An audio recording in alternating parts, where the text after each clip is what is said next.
रक्त के वर्गीकरण के बारे में अगर हम बात करेंगे तो सबसे पहले एक व्यक्ति हैं जिनका नाम है कार्ल लैंडस्टीगर। कार्ल लैंडस्टीगर इन्होंने रक्त के बारे में बताया था, रक्त के वर्गीकरण का खोज किया था। हुआ ये था कि इन्होंने ब्लड का सैंपल लिया, ये मान लीजिए क्या है आपका ब्लड है, ठीक है ना, सैंपल लिया और यहाँ से चूँकि ब्लड में क्या होता है दोस्तों, आरबीसी होता है, ब्लड में डब्ल्यूबीसी होता है और ब्लड में क्या होता है, प्लेटलेट्स होता है। तो इन्होंने आरबीसी को उठाया और जब इन्होंने आरबीसी को लाया तो इन्होंने ये देखा कि जो हमारी आरबीसी है इसके ऊपर क्या है, एक संरचना है और ये संरचना दोस्तों किसकी बनी है, ये संरचना जो बनी है वो प्रोटीन की बनी है। किसकी बनी है, प्रोटीन की बनी है और इसका इन्होंने नाम क्या दिया, एंटीजन। क्या नाम दिया, एंटीजन नाम दिया। किसने दिया, कार्ल लैंडस्टीगर ने। और इन्होंने ये देखा कि यह जो संरचना है ये कुछ इस तरह से है।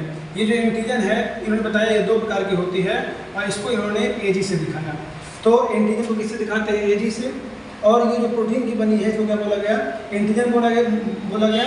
और किस पे बनी थी दोस्तों, आरबीसी पे बनी थी। इसी प्रकार इन्होंने दूसरी जब संरचना में देखा, दूसरी आरबीसी पे देखा, इन्होंने देखा कि कुछ इस प्रकार की फिर संरचना बनी है, ठीक है।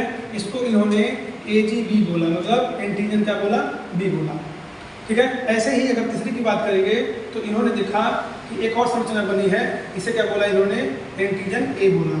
अर्थात जो आरबीसी है, आरबीसी के ऊपर जो इस प्रकार की जो संरचना है ये प्रोटीन की बनी है, इसे क्या बोला गया, एंटीजन बोला गया। एंटीजन कितने तरह होते हैं, दो तरह के होते हैं। किससे प्रदर्शित करते हैं दोस्तों, एजी से हम प्रदर्शित करते हैं। इन्होंने ये देखा कि एक आरबीसी है उसके ऊपर केवल इस तरह की संरचना है, उसे उन्होंने बोला एंटीजन ए। इसी प्रकार दूसरी आरबीसी में उन्होंने देखा कुछ इस प्रकार की संरचना है, उसे क्या बोला गया, एंटीजन बी बोला गया। और एक आरबीसी था दोस्तों, इस पे क्या थी, ए भी था और बी था, यानी इसे बोला गया एंटीजन ए और क्या बोला गया, बी बोला गया। और एक आरबीसी थी दोस्तों, उस पर कोई संरचना नहीं थी, तो उसे क्या बोला गया, उसे नील कर दिया। किसके द्वारा किया गया, ये किया गया कार्ल लैंडस्टीगर द्वारा। अर्थात कार्ल लैंडस्टीगर ने ये देखा कि आरबीसी के ऊपर जो इस प्रकार की संरचना बनी है उसे एंटीजन कहा गया।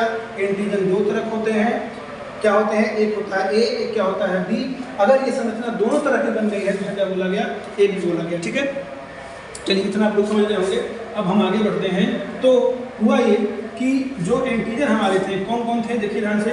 पहला मैंने बोला ये आरबीसी थी, ये आरबीसी थी, इस पे क्या था, इस पे था एंटीजन ए था, इस पे क्या था, ए आरबीसी थी, इस पे क्या था, एंटीजन बी था। एक आरबीसी थी, इस पे दोनों थे, तो जैसे कर लेते हैं, इस पे दोनों थे, इसे क्या क्या बोला गया दोस्तों, एंटीजन ए बोला गया, एंटीजन बी मतलब एंटीजन ए बी बोला गया। एक आरबीसी थी दोस्तों, उस पर कुछ भी नहीं था, उसे उन्हें क्या मान लिया, खाली मान लिया, ठीक है ना, फ्री मुक्त मान लिया। तो ये क्या है दोस्तों, ये है एंटीजन। क्या है ये, एंटीजन, ठीक है ना। अब चूंकि एंटीजन कितने तरफ हो गए, ए बी और क्या हो गए, खाली। अब इसी के आधार पर दोस्तों इन्होंने रक्त समूह का निर्धारण किया। किसका निर्धारण किया दोस्तों, रक्त समूह का। तो जो एंटीजन ए था इसके आधार पर इन्होंने रक्त समूह ए बोला, बी के लिए क्या बोला, रक्त समूह बी बोला, एंटीजन ए बी के लिए क्या बोला दोस्तों, रक्त समूह ए बी बोला। और जो दोस्तों खाली था, जो फ्री था, इसके लिए दोस्तों ने क्या बोला, ओ बोला। किसने, कार्ल लैंडस्टीगर ने। इन्होंने बताया कि एंटीजन के आधार पे किसका निर्धारण होता है दोस्तों, रक्त समूह का। अगर परीक्षा पूछे कि किसके निर्धारण से या किसके निर्धारण से रक्त समूह का निर्धारण होता है दोस्तों, उत्तर क्या होगा आपका, आरबीसी। क्या होगा आपका, आरबीसी। आरबीसी में दोस्तों क्या दोस्तों, एंटीजन। एंटीजन कितने तरफ होते हैं दोस्तों, दो तरफ होते हैं, ए होते हैं और बी होते हैं। लेकिन रक्त समूह कितने तरफ होते हैं दोस्तों, वो होते हैं चार तरह के, ए बी और क्या होते हैं, ओ होते हैं। इतनी बात समझ आई। और इन्होंने रक्त समूह के बारे में बताया था, किसने, कार्ल लैंडस्टीगर ने। और इसीलिए इनको दोस्तों 1930 में क्या मिला था, नोबेल पुरस्कार मिला था। क्या मिला था, नोबेल पुरस्कार मिला था। किनको, कार्ल लैंडस्टीगर को। इतनी बात आप समझ गए होंगे। आगे बढ़ें। इसके बाद क्योंकि दोस्तों अभी हम क्या बता रहे हैं, अभी हम बता रहे हैं कि कैसे रक्त का जो वर्गीकरण किया गया है, जो अलग अलग जो फैक्टर है रक्त के वो किस तरह है, हम इसके बारे में समझ रहे हैं। इसके बाद इन्हीं के एक मित्र थे, उनका नाम था वीनर। क्या नाम था दोस्तों उनका? उनका नाम था वीनर। तो क्या हो जाएगा? कार्ल लैंड स्टीनर और क्या दोस्तों? वीनर। इन्होंने एक बंदर था दोस्तों, उसका नाम था रीसस बंदर। क्या नाम था दोस्तों? उसका नाम था रीसस बंदर। कब? 1940 में। 1940 में इन्होंने रीसस बंदर में ये देखा कि उसका ब्लड जो है उसमें एक अलग फैक्टर मिला, उसको इन्होंने क्या बोला? आरएच फैक्टर मिला। क्या बोला दोस्तों? आरएच फैक्टर बोला। तो अगर परीक्षा में पूछे कि आरएच फैक्टर सबसे पहले कहाँ मिला, आप क्या बताएंगे? रीसस बंदर में मिला। अब इनमें इसकी खोज में किसका योगदान है दोस्तों? तो आप बताएंगे कार्ल लैंड स्टीनर एवं किसका? वीनर का योगदान है। कब खोजा गया? 1940 में। और कार्ल लैंड स्टीनर जो है ये रक्त समूह का निर्धारण किए थे। इन्हें बोला गया है रक्त समूह का जन्मदाता बोला गया है।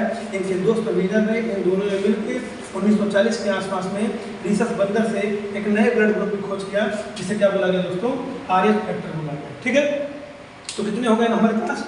एक हुआ दोस्तों ए हुआ, बी हुआ, ए बी हुआ और क्या हुआ? ओ हुआ और क्या हुआ? हो गया दोस्तों आरएच फैक्टर हो गया। ठीक है ना, तो इतने ब्लड ग्रुप हो गए। आगे चल के दोस्तों 1952 में, आगे चल के कब? 1952 में बॉम्बे में। आगे बढ़ते हैं। एक हमारे पास डॉक्टर थे बॉम्बे में, एक डॉक्टर थे बॉम्बे में, एक डॉक्टर थे, उनका नाम था भेंडे। उनका दोस्तों नाम क्या था? भेंडे। बॉम्बे में एक डॉक्टर थे, उनका नाम क्या था दोस्तों? भेंडे। वहाँ हॉस्पिटल में एक मरीज एडमिट हुआ, ठीक है ना, उसको ब्लड की जरूरत पड़ी। जब उसको ब्लड की जरूरत पड़ी तो भेंडे ने क्या किया? उस जो मरीज था इसके ब्लड ग्रुप की जाँच किया। किसने? भेंडे ने। तो भेंडे ने देखा कि उसके ब्लड में ना ए एंटीजन है, ना बी एंटीजन है, ना आपका ए बी एंटीजन है, ना ही आरएच फैक्टर की तरह कुछ था। तो इन्होंने कहा कि इसके पास तो कोई एंटीजन है या नहीं है। किसने? भेंडे ने। इसीलिए दोस्तों उसका नाम क्या रख दिया गया? Bombay blood group. पास में तो ये भी दोस्तों क्या होगा हमारे पास? Bombay blood group. अब आपके मन में प्रश्न ये उठता होगा कि सर आपने तो बताया कि जो ए है, जो ब्लड ग्रुप ए है उसका एंटीजन ए है, जो ब्लड ग्रुप बी है उसका एंटीजन बी है, जो ब्लड ग्रुप ए बी है उसका एंटीजन क्या है? ए बी है। लेकिन सर जो ओ था, जो ब्लड ग्रुप ओ था उसमें एंटीजन था ही नहीं। अगर उसमें एंटीजन था ही नहीं तो इसका मतलब क्या वही बॉम्बे ब्लड ग्रुप है? तो उत्तर होगा नहीं। ये बात बिल्कुल क्या है? गलत है। जब कोई बच्चा पैदा होता है, जब कोई छोटा बच्चा होता है और जैसे ही वो पैदा होता है दोस्तों तो उसका कोई भी ब्लड ग्रुप नहीं होता है। उसके पास दोस्तों क्या होता है? एक एंटीजन होता है और उसका दोस्तों नाम क्या है? H antigen. क्या नाम है दोस्तों? H antigen. याद रखिएगा जो मैं बोल रहा हूँ, बात को सुनते रहिएगा। जब कोई बच्चा पैदा होता है तो उसके पास ना ए एंटीजन होता है, ना बी एंटीजन होता है, ना ए बी होता है। उसके पास दोस्तों कौन सा एंटीजन होता है? उसके पास होता है एच एंटीजन। कौन सा एंटीजन? H antigen. लेकिन उस व्यक्ति को भेंडे ने ये देखा कि उसके पास क्या था? ना ए था, ना बी था, ना ए बी था, ना एच था। जब उसके पास कोई एंटीजन था ही नहीं तो उसका नाम उन्होंने दे दिया बॉम्बे ब्लड ग्रुप। ठीक है ना, तो क्या क्या हो गया? ए हो गया, बी हो गया, ए बी हो गया, ओ हो गया, आरएच फैक्टर हो गया और बॉम्बे ब्लड ग्रुप हो गया। एक और बचिया दोस्तों, परीक्षा में भी पूछा हुआ कि दुनिया का सबसे महंगा ब्लड ग्रुप कौन सा है या ब्लड कौन सा है? तो उसका उत्तर दोस्तों क्या होगा? आरएच नल। क्या होगा दोस्तों? आरएच नल। ये ठीक है। ये वाले जो ब्लड ग्रुप वाले हैं दोस्तों, ये मात्र दुनिया में केवल कितने हैं? केवल 45 लोग ही हैं इस ग्रुप के। और दोस्तों ये जो आरएच नल है, ठीक है ना, इसको दोस्तों क्या बोलते हैं? इसको बोलते हैं गोल्डन ब्लड ग्रुप। क्या बोलते हैं दोस्तों? इसको बोलते हैं गोल्डन ब्लड ग्रुप। तो अगर परीक्षा में पूछता है कि गोल्डन ब्लड ग्रुप क्या है तो आप बताएंगे आरएच नल है। और ये दुनिया का सबसे महंगा क्या है दोस्तों? ब्लड है। और दुनिया में मात्र केवल लगभग 43 या केवल 45 लोग ही हैं जिनमें ये है। ठीक है ना, आगे बढ़े। तो ये हमारी जो चल रही थी, ठीक है, कहानी क्या थी? तो पहला हो गया आरएच नल, 1 2 3 4 5 6 7। ठीक है, तो ये थी। तो अगर कोई भी परीक्षा में आ जाए कि बॉम्बे ब्लड ग्रुप क्या है, आरएच नल क्या है, या किसे कहा गया है गोल्डन ब्लड ग्रुप कहा गया है, ठीक है ना, आरएच नल क्या का और नाम क्या है, गोल्डन सबसे महंगा ब्लड ग्रुप कौन है, तो आप बताएंगे गोल्डन ब्लड ग्रुप है। ठीक है ना, इस तरह से। चलिए अब हम इनके बारे में क्या करेंगे, एक एक करके पढ़ेंगे। लेकिन इससे पहले दोस्तों कुछ ऐसे भी प्रश्न जो ग्रुप डी वगैरह में भी आ जाते हैं, वो क्या है? वो प्रश्न ये है कि हम जो 1 यूनिट जो रक्तदान करते हैं, रक्तदान आप मुझे बताएंगे कि जो रक्तदान दिवस है कमेंट बॉक्स में वो किस दिन मनाया जाता है। ये कमेंट बॉक्स में इसका उत्तर आप लोग जरूर देंगे, ठीक है ना। अब जो रक्तदान है दोस्तों, रक्तदान हम जब करते हैं तो डॉक्टर कहता है कि भैया आपको कितना यूनिट करना है, 1 यूनिट करना है, मतलब मैक्सिमम आपको 400 मिलीग्राम तक कर देना है। तो अगर परीक्षा में आए कि 1 यूनिट कितने मिलीग्राम का होता है, तो क्या होगा दोस्तों 350 यानी 350 मिलीग्राम ये होता है। 1 यूनिट ब्लड होता है, इसमें इतना हम क्या करते हैं, रक्तदान करते हैं। और इसकी पूर्ति दोस्तों कितने घंटे में हो जाती है हमारे शरीर में, तो 24 घंटे में हो जाती है। बस मैंने तो 1 यूनिट में कितना ब्लड होता है जो हम लोग रक्तदान करते हैं, वो कितना होता है 350 मिलीग्राम होता है। और इसकी पूर्ति कितने घंटे में हो जाती है, 24 घंटे में हो जाती है। बस मैंने अच्छा, अगर ये परीक्षा पूछ दे कि शरीर का ऐसा कौन सा अंग है जहाँ पर रक्त नहीं पाया जाता है, ऐसा कौन सा अंग है, तो दोस्तों उसमें ना बाल ऑप्शन में होगा, ना नाखून ऑप्शन में होगा, कुछ ऐसे ऑप्शन में होंगे जिनको सुनकर आप अचंभित हो जाएंगे। तो दोस्तों डायरेक्ट हम उत्तर कहते हैं कि ऐसा कौन सा अंग है, ऐसा कौन सा अंग है जिसमें, ठीक है, ब्लड रक्त नहीं होता है। दोस्तों उत्तर क्या हो जाएगा आपका, कार्निया। उत्तर क्या होगा, उम्मीद करते हैं आप लोग पेन कापी लेके बैठे हैं और पेन कापी लेके बैठे हैं और लिख भी रहे हैं। तो क्या होगा, ऐसा कौन सा अंग है जिसमें ब्लड नहीं होता है, उत्तर क्या होने वाला है हमारा दोस्तों, कार्निया होने वाला है। 1 यूनिट में कितना, 350 मिलीग्राम 350 mg, ठीक है, मिलीग्राम ब्लड है। और इसकी पूर्ति कितने घंटे हो जाती है, 24 घंटे में हो जाती है। यहाँ तक कोई दिक्कत तो नहीं हुई होगी, ठीक है।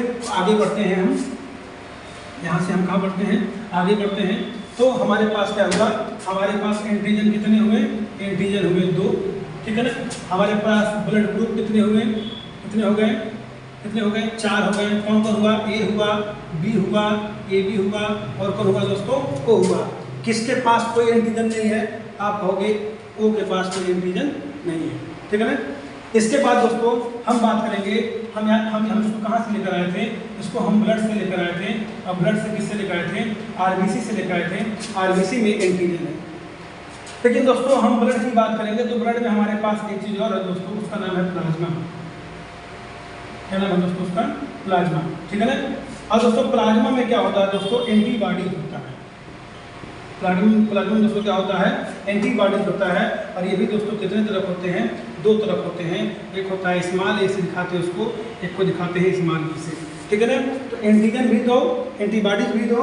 एंटीबॉडी कौन है, हम चूंकि बड़े ऐसे मतलब बड़ा ऐसे दिखा चुके हैं तो छोटे ऐसे दिखाएंगे एंटीबॉडी ए को, और एंटीबॉडी बी को किसे दिखाएंगे तो दोस्तों छोटे बी से दिखाएंगे, ठीक है ना। अब क्या होगा दोस्तों, इन दोनों को हम क्या करेंगे, मिक्स करेंगे, ठीक है ना।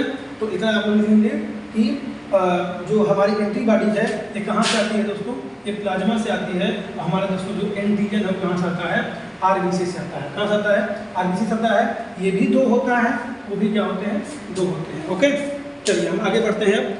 दिख रहा है नहीं दिख रहा है आपको, यहाँ किनारे तक दिख रहा है, जरा बताइए तो, किनारे तक दिख रहा है नहीं, जरा बताइए।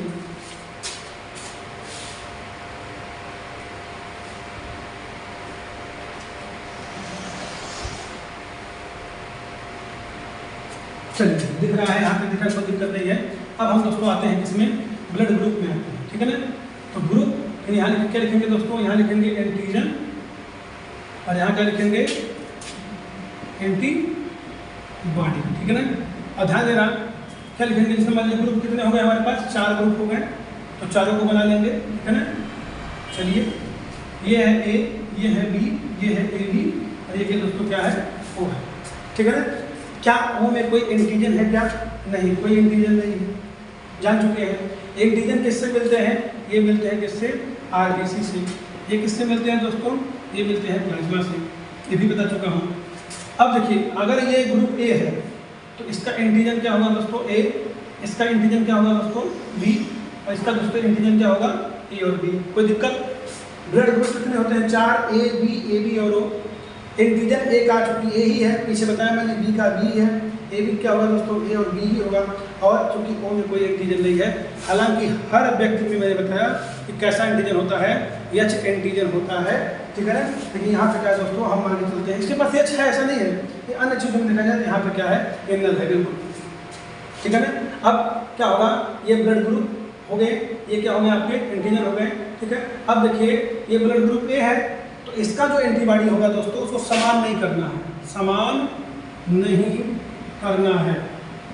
तो अगर दोस्तों इसका अगर ये ब्लड ग्रुप ए है और अगर इसका एंटीजन ए है, तो दोस्तों इसकी एंटीबॉडीज क्या ए होगी, तो हम बोलेंगे नहीं होगी। क्या नहीं करना है दोस्तों, हमको समान नहीं करना है। समान इसलिए नहीं करना है कि हमारा ब्लड और क्या हो जाएगा, चिपचिपा हो जाएगा, और चिपचिपा होने से दोस्तों क्या होगी, हमारी मृत्यु हो जाएगी।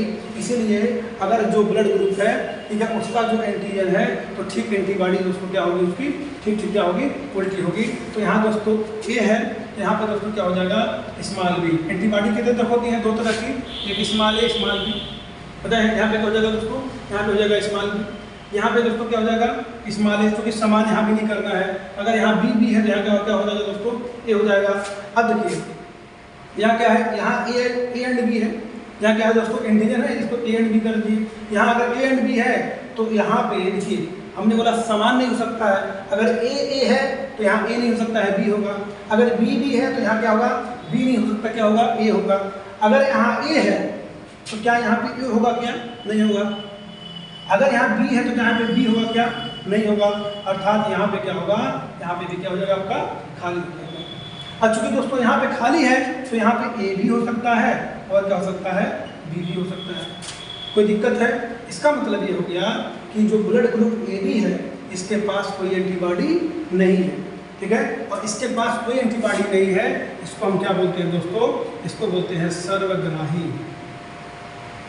क्या बोलते हैं इसको, सर्वग्राही बोलते हैं। और चूंकि ओ के पास कोई एंटीजन नहीं है, इसके पास एंटीबॉडी क्या है दोस्तों, ए एंड बी, इसको हम क्या बोलते हैं, सर्वदाता। ये सभी को ब्लड दे सकता है, ये सभी से ब्लड ले सकता है।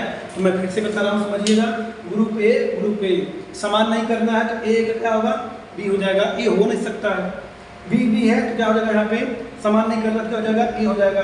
यहाँ पे ए एंड बी है, ना ही यहाँ पे ए होगा ना ही यहाँ पे बी होगा। तो जब ना ए होगा ना बी होगा तो ए भी नहीं होगा, ओ हो नहीं सकता है। यहाँ पे क्या हो जाएगा, ऑप्शन हो जाएगा। और यहाँ पे दोस्तों एंटीजन है नहीं, यानी यहाँ पे कुछ भी हो सकता है, ए भी हो सकता है और बी यानी ए एंड बी हो सकता है, ठीक है ना। तो याद रखिएगा, परीक्षा में पूछा हुआ है कि किस ब्लड ग्रुप के पास एंटीजन नहीं होता है, उत्तर हुआ ओ के पास एंटीजन नहीं होता है, आपको दिख रहा है।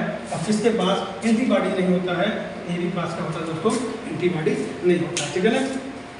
सो मैं इसे हम मिटाते हैं, ठीक है। अगर नहीं समझ में आएगा तो एक बार और आप वीडियो को, ठीक है, रिपीट करके देख लेंगे, आपको अच्छी तरह समझ में आ जाएगा कि किस तरह करना है। बस याद रखना, क्या याद रखेंगे कि समान नहीं रखना है, ठीक है ना। ए का ए तो वो ए नहीं होगा, वो क्या होगा, बी होगा। बी का बी तो वो बी नहीं होगा, होगा यहाँ पे ए होगा। और चूंकि ए एंड बी है तो ना ए हो सकता है ना बी हो सकता है, एब्सेंट हो जाएगा। और चूंकि ओ में क्या है, कुछ भी नहीं है, तो हम क्या कर सकते हैं, ए और बी दोनों कर सकते हैं, ठीक है ना। चलिए अब हम देखेंगे कि कौन किसको ब्लड दे सकता है और कौन किसको ब्लड नहीं दे सकता है, इसके बारे में देखेंगे, ठीक है ना। तो इसके बारे में हम लोग दोस्तों अगले पार्ट में देखेंगे। अगर आपको वीडियो समझ में आया हो तो लाइक करिए, सब्सक्राइब करिए, शेयर करिए। धन्यवाद।